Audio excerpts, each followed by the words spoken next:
Hello everyone. So இந்த வீடியோல பேசிக் kit commands பார்க்க போறோம். நம்ம ஆல்ரெடி வந்து கிட்டுக்கும் கிட்ஹப்க்கும் இருக்கிற டிஃபரன்ஸ் பார்த்தோம். ஸோ கிட்ஹப்ன்றது வந்து ஒரு வெப் இன்டர்ஃபேஸ் மாதிரி. ஒரு கிளவுட்ல நம்ம யூஸ் பண்ற ஒரு இன்டர்ஃபேஸ் தான் வந்து கிட்ஹப். பட் வெரஸ் கிட் அப்படின்றது வந்து வெர்ஷன் கண்ட்ரோல் சிஸ்டம் அப்படின்றத நம்ம பார்த்தோம். ஸோ அந்த கிட் யூஸ் பண்ணி எப்படி நம்ம வந்து சில கமாண்ட்ஸ் வந்து எக்ஸிக்யூட் பண்றது அப்படின்னு பார்க்க போறோம். ஸோ ஃபர்ஸ்ட் வந்து கமாண்ட்ஸ் அண்ட் அது என்ன பண்ணுதுன்னு பார்க்கலாம். அதுக்கப்புறம் அது எப்படி பண்றதுன்னு பார்க்கலாம். ஃபர்ஸ்ட் பேசிக் கமாண்ட்ஸ் வந்து git init. git init வந்து ஒரு நியூ git ரெபாசிட்டரியை வந்து கிரியேட் பண்றதுக்கு யூஸ் பண்ற ஒரு command. git status. git status ரொம்ப காமனா யூஸ் பண்ற ஒரு கமாண்ட். உங்களுடைய ஸ்டேட்டஸ், அதாவது உங்க ரெபாசிட்டரியோட ஸ்டேட்டஸை காட்டுறதுக்கான ஒரு command. git commit -m message, அதாவது ஏதாவது ஒரு சேஞ்ச் நீங்க கமிட் பண்ணணும்னு நினைக்கிறீங்கன்னா அதுக்கு யூஸ் பண்ற கமாண்ட் தான் git commit கமாண்ட். அப்புறம் git push. ஏதாவது சேஞ்சஸ் வந்து உங்க ரெபாசிட்டரியில நீங்க புஷ் பண்ணணும் அப்படின்னா அதுக்கு நீங்க யூஸ் பண்ண போற கமாண்ட் வந்து git push. அதுக்கப்புறம் git branch. என்னெல்லாம் பிரான்ச் இருக்கு உங்க ரெபாசிட்டரியில அதுக்கு யூஸ் பண்ற command git branch. git merge, அதாவது மெயின் பிரான்ச்சோட வேற ஏதாவது ஒரு நியூ பிரான்ச்சை merge பண்ணணும் அப்படின்னா அது git merge யூஸ் பண்ணுவோம். git log வந்து commit history. என்னென்ன கமிட் நீங்க பண்ணிருக்கீங்க, என்ன மெசேஜோட பண்ணிருக்கீங்கன்னு அந்த ஹிஸ்டரியை காட்டுறதுக்கு git log யூஸ் பண்றோம். And finally git diff. git diff வந்து டிஃபரன்ஸ். ஸ்டேஜிங் ஏரியால இருக்கிற கோடுக்கும் உங்க ஒர்க்கிங் ரெபாசிட்டரியில இருக்கிற கண்டென்ட்ஸ்க்கும் ஏதாவது டிஃபரன்ஸ் இருக்குன்னா ஷோ ஆகும். இப்போ ஸ்டேஜிங் ஏரியானா என்ன? ஸ்டேஜிங் ஏரியா அப்படின்றது வந்து உங்களோட ஃபைல் வந்து ஃபர்ஸ்ட், அதாவது உங்களோட ரெபாசிட்டரி கண்டென்ட்ஸ் நீங்க பண்ண சேஞ்சஸ் ஃபர்ஸ்ட் ஸ்டேஜிங் ஏரியாவுக்கு போகும். அதுக்கப்புறம் நீங்க கமிட் பண்ணும்போது அந்த கமிட் வந்து உங்களோட சேஞ்சஸையும் உங்க ஃபைல்ஸையும் ஸ்டேஜிங் ஏரியாலேருந்து தான் எடுத்துக்கும். ஸோ அந்த அந்த இண்டெக்ஸ்ன்னு சொல்லுவாங்க, அதுக்கு பேர், அந்த ஏரியாவுக்கு பேர் வந்து ஸ்டேஜிங் ஏரியா. ஸோ இப்போ ஃபர்ஸ்ட் வந்து git கமாண்ட்ஸ் எக்ஸிக்யூட் பண்றதுக்கு நம்ம ஃபர்ஸ்ட் வந்து git bash இன்ஸ்டால் பண்ணணும்.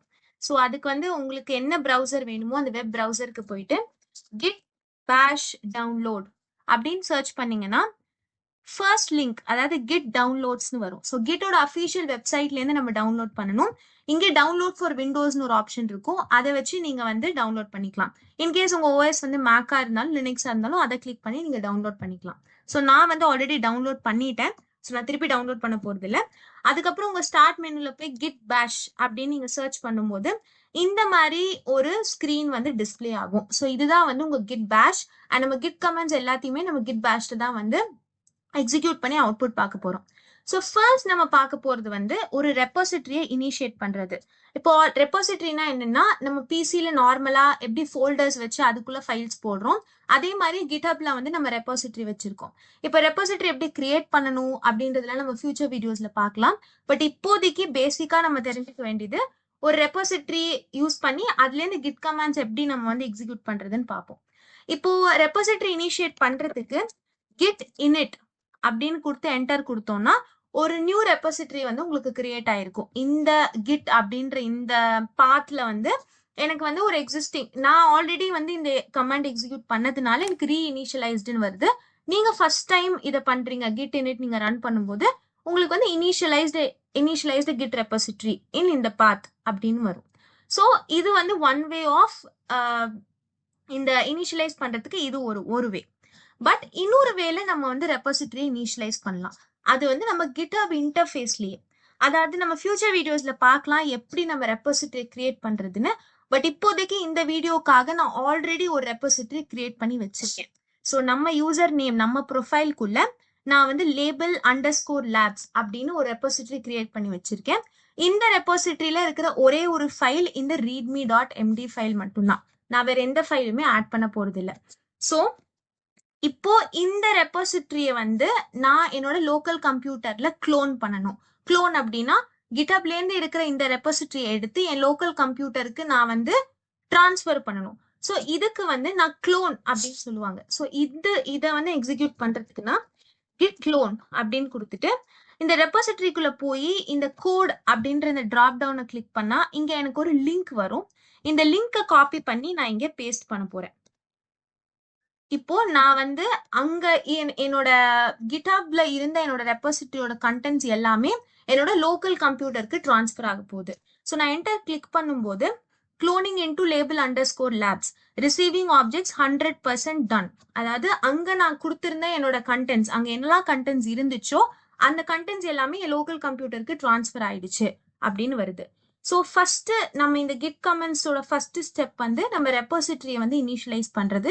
2 மெத்தட்லயுமே இனிஷியலைஸ் பண்ணலாம்.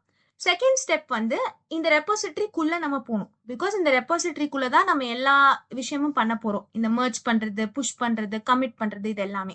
ஸோ ஒரு ரெப்போசிட்டரிக்குள்ள போகணும் அப்படின்னா அதுக்கு சிடி அப்படின்னு கொடுத்துட்டு அந்த ரெப்போசிட்டரியோட பேர் கொடுக்கணும். ஸோ என்னோட ரெப்போசிட்டரியோட பேர் வந்து லேபிள் அண்டர்ஸ்கோர் லேப்ஸ்.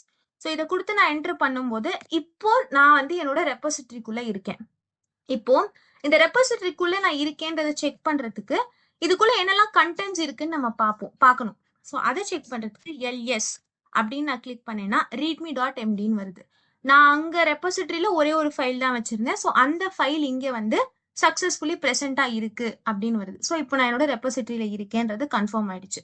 இப்போ நான் ஒரு ஃபைலை ஆட் பண்ணணும் அப்படின்னா அதுக்கு ஆட் ஃபைல் அப்படின்ற ஆப்ஷன் இருக்கு. இதை வந்து நீங்க ஜென்ரலா ஏதாவது ஒரு ஐடி, இப்போ நான் வந்து ஒரு பைத்தான் ஃபைலை வந்து ரெப்போசிட்டரிக்குள்ள ஆட் பண்ணணும் அப்படின்னா நான் வந்து ஜூபிட்டர் நோட் புக் எடுத்திருக்கேன். நீங்க வந்து நோட்பேட் ++ எடுக்கலாம், விஎஸ் கோட் எடுக்கலாம், என்ன ஐடியா வேணா இருக்கலாம். ஸோ அந்த ஐடிக்குள்ள போயிட்டு இங்க நம்ம ரெப்போசிட்டரி எங்க இருக்குன்னு செக் பண்ணணும். ஸோ இங்க இருக்கு என்னோட லேபிள் அண்டர்ஸ்கோர் லேப்ஸ் ரெப்போசிட்டரி. அதுக்குள்ள போனேன்னா ஆல்ரெடி readme.md ஃபைல் இருக்கு. இப்போ இந்த இடத்துல நான் ஒரு நியூ பைத்தான் ஃபைல் கிரியேட் பண்ண போறேன். இங்க வந்து நான் இதுக்கு ஒரு நேம் கொடுக்க போறேன். நான் வந்து ஒரு சிம்பிளான பிரிண்ட் ஸ்டேட்மெண்ட் தான் எழுத போறேன். ஸோ நான் பிரிண்ட் அப்படின்றதா என்னோட name of the file. And என்னோட கோட் வந்து பிரிண்ட் git commands அப்படின்றதா என்னோட கோட். இதை ரன் பண்ணும்போது இது சக்சஸ்ஃபுல்லி எக்ஸிக்யூட் ஆயிடுச்சு. ஸோ இப்போ வந்து நான் ஒரு ஃபைல் ஒன்று நான் கிரியேட் பண்ணியிருக்கேன். பட் ஆனா இதை நான் இன்னும் ரெப்போசிட்டரியில ஆட் பண்ணல. நான் ஜஸ்ட் அந்த பாத்துல ஒரு ஃபைல் கிரியேட் பண்ணியிருக்கேன், அவ்வளவுதான். இப்போ இந்த ஃபைல் இங்க கிரியேட் ஆயிருக்கா இல்லையா, இந்த ரெப்போசிட்டரியில இந்த சேஞ்ச் நடந்திருக்கா இல்லையான்னு செக் பண்றதுக்கு git status அப்படின்ற ஒரு கமாண்டை நம்ம எக்ஸிக்யூட் பண்ண போறோம். இங்க git status-அ பார்க்கும்போது untracked files அப்படின்றதுல என் print.ipynb அப்படின்னு ஒரு ஃபைல் இருக்கு. ஸோ ipynbன்றது வந்து நான் ஜூபிட்டர்ல கிரியேட் பண்ணதுனால அந்த எக்ஸ்டென்ஷன்ல இருக்கு. இதை வந்து நீங்க இக்னோர் பண்ணிடலாம். ஜூபிட்டர் நோட் புக் கிரியேட் பண்ண ஒரு விஷயம், செக் பாயிண்ட்ஸ் அதை இக்னோர் பண்ணிடுவோம். நம்மளோட ஃபைல் வந்து print.ipynb. இப்போ நான் இந்த ஃபைலை கிரியேட் பண்ணிட்டேன், அவ்வளவுதான். பட் நான் இன்னும் இதை ஆட் பண்ணல. ஸோ இதை ஆட் பண்றதுக்கு git add print.ipynb. ஸோ அதுதான் வந்து என்னோட ஃபைல். அதை நான் வந்து என்டர் பண்ணும்போது நான் வந்து இதை வந்து ஆக்சுவலி இன்னும் ஆட் பண்ணவே இல்லை. நான் ஜஸ்ட் git add அப்படின்னு கொடுத்துருக்கேன். இப்போ வந்து நான் திருப்பி git status செக் பண்ணும்போது முன்னாடி நம்ம பார்த்தோம்னா நம்ம git status பார்த்தப்போ இந்த print.ipynb அப்படின்றது வந்து ரெட் கலர்ல இருந்தது. பட் இப்போ நம்ம git status பார்க்கும்போது நியூ ஃபைல் print.ipynb அப்படின்னு கிரீன் கலர்ல இருக்கு. ஸோ இப்போ நம்மளோட ஃபைலை ஃபர்ஸ்ட் ஸ்டெப்பா ஸ்டேஜிங் ஏரியாவுக்கு ஆட் பண்ணியிருக்கோம். இந்த ஸ்டேஜிங் ஏரியாலேருந்து தான் நம்ம கமிட் பண்ணி அப்புறமா ஃபைனலி புஷ் பண்ண போறோம். ஸோ இப்போ நம்ம நம்ம ஃபைல் வந்து இப்போ ஸ்டேஜிங் ஏரியால இருக்கு. இப்போ நெக்ஸ்ட் ஸ்டெப் வந்து இதை கமிட் பண்ணணும். So git commit -m. m stands for message. Okay, mனா மெசேஜ். அண்ட் எப்பயுமே கமிட் ஒரு மெசேஜ் கொடுக்கணும். நம்ம என்ன பண்றோம்ன்றத ஒரு கமிட் மெசேஜா கொடுக்கணும்.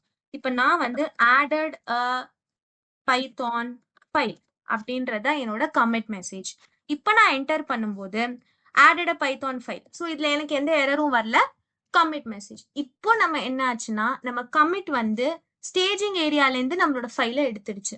இப்போ நம்ம ஃபைனலி என்ன பண்ணணும், நம்ம பண்ண இந்த சேஞ்ச், நம்ம பண்ண இந்த print.ipynb ஃபைலை நம்ம கிரியேட் பண்ண இதை வந்து நம்ம ரெப்போசிட்டரியில ஆட் பண்ணணும். ஸோ ஃபைனலி git push அப்படின்ற கமாண்டை யூஸ் பண்ணி நம்மளோட ஃபைலை நம்ம ரெப்போசிட்டரியில புஷ் பண்ண போறோம். ஸோ இதை நம்ம என்டர் பண்ணோம்னா so enumerating objects 4, done. Finally வந்து நம்ம இங்க பண்ண நம்மளோட பைத்தான் ஃபைல் வந்து நம்ம GitHubல இருக்கிற ரெப்போசிட்டரியில வந்து ஆட் ஆயிடுச்சு. இதை எப்படி நம்ம ரீசெக் பண்ணலாம்னா நம்மளோட GitHubக்கு போவோம். நம்ம GitHubல போய் இதை வந்து ரெஃப்ரெஷ் பண்ண போறோம். இப்போ இங்க பார்த்தா நம்மளோட print.ipynb ஃபைல் வந்து நம்ம ரெப்போசிட்டரியில ஆட் ஆயிருக்கு.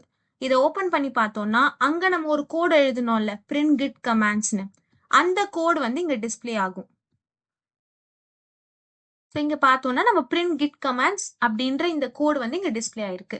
ஸோ எஸ், சக்சஸ்ஃபுல்லி நம்ம ஒரு பைத்தான் ஃபைலை வந்து ஆட் பண்ணி அதை வந்து ஸ்டேஜிங் ஏரியாவுக்கு கொண்டு வந்து அங்கேருந்து கமிட் பண்ணி ஃபைனலி நம்ம புஷ் பண்ணிட்டோம்.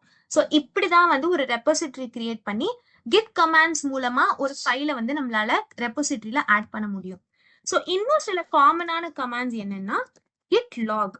லாக் வந்து நான் சொன்ன மாதிரி கமிட் ஹிஸ்டரிய காட்டும். அதாவது ஒரு கமிட்டுக்கும் வந்து ஒரு கமிட் ஐடி இருக்கும். ஸோ இதுதான் வந்து என்னோட கமிட் ஐடி. அண்ட் இங்க நான் என்ன பண்ணிருக்கேன், ஆடட் பைத்தான் ஃபைல், நாங்க கொடுத்த கமிட் மெசேஜ் இங்க வந்திருக்கு. அண்ட் இன்னொரு கமிட் வந்து இனிஷியல் கமிட் ஆயிருக்கு. ஸோ 2 கமிட் நான் பண்ணியிருக்கேன் இந்த ரெப்போசிட்டரிக்கு அப்படின்னு கமிட் ஹிஸ்டரிய சொல்றது git log. And finally git டிஃப்னு ஒன்று இருக்கு.